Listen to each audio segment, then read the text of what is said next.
bienvenue à tous. Et une fois n'est pas coutume, on commence par une mauvaise nouvelle du Haut Commissariat au Plan sur le volet de l'emploi. Le taux de chômage atteint 9,6% au troisième trimestre.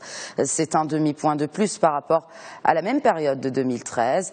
La population active au chômage a grimpé de 6% au niveau national, que ce soit en milieu urbain ou rural. La hausse du chômage est quasiment identique, indique le HCP. La note précise toutefois que les pics sont enregistrés en milieu urbain chez les jeunes et les diplômés. Notez enfin que par ricochet, le taux d'emploi a baissé au troisième trimestre. 58 000 nouveaux postes ont été créés, donc durant cette période. La coopération UE-Maroc se dote d'un nouveau cadre d'appui pour la période 2014-2017. Le protocole d'accord a été signé hier à Rabat par le ministre de l'économie et des finances et l'ambassadeur de l'Union européenne au Maroc. En jeu, un budget indicatif de 8 à 10 milliards de dirhams répartis comme ceci. 30% iront aux services sociaux, 25% à l'état de droit et à la gouvernance, 25% autres appuieront l'emploi et la croissance durable et enfin 20% du budget sera alloué au soutien à la société civile.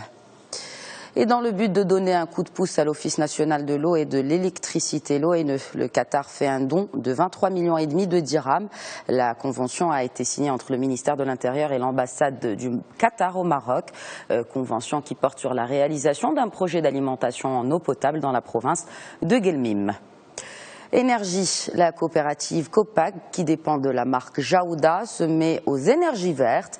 Un protocole d'accord a été scellé afin de créer une société de production d'électricité solaire. La première centrale sera construite à Taroudant. Elle sera dotée d'une capacité de production de 4 MW entièrement dédiée et vendue à Copag.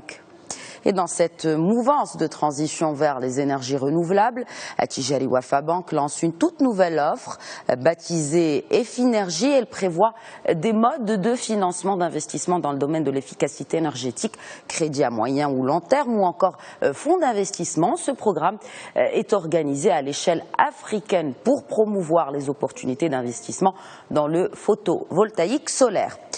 Et dans ce sens, notez qu'Attijari Wafa Bank vient de signer une convention de partenariat avec la société d'investissement énergétique, la SIE, afin de définir un cadre de coopération viable avec comme but ultime accompagner le développement énergétique.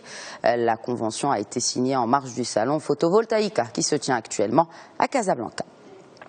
Et on ouvre la page internationale avec le marché des matières premières et le métal jaune qui poursuit sa dégringolade et tombe à un nouveau plus bas depuis 2010.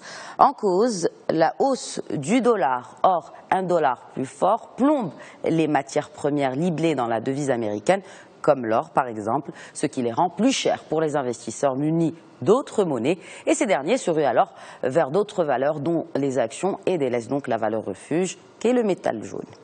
Et s'il y a un domaine qui ne subit ni la baisse de l'or, ni la hausse du dollar, c'est bien le marché de l'art. La maison de vente Sotheby's New York vient de réaliser la meilleure vente de son histoire en art moderne. Cette sculpture de chariot, ou plutôt le chariot d'Alberto Giacometti, a été adjugée à plus de 100 millions de dollars et ce n'est pas tout. Une autre œuvre d'un autre artiste baptisé Tête d'Amedeo Modigliani a été vendue à un peu plus de 70 millions de dollars. 70 millions dépassant de loin les 45 millions escomptés. Et voilà donc pour l'essentiel de l'actualité économique. Excellente journée à tous.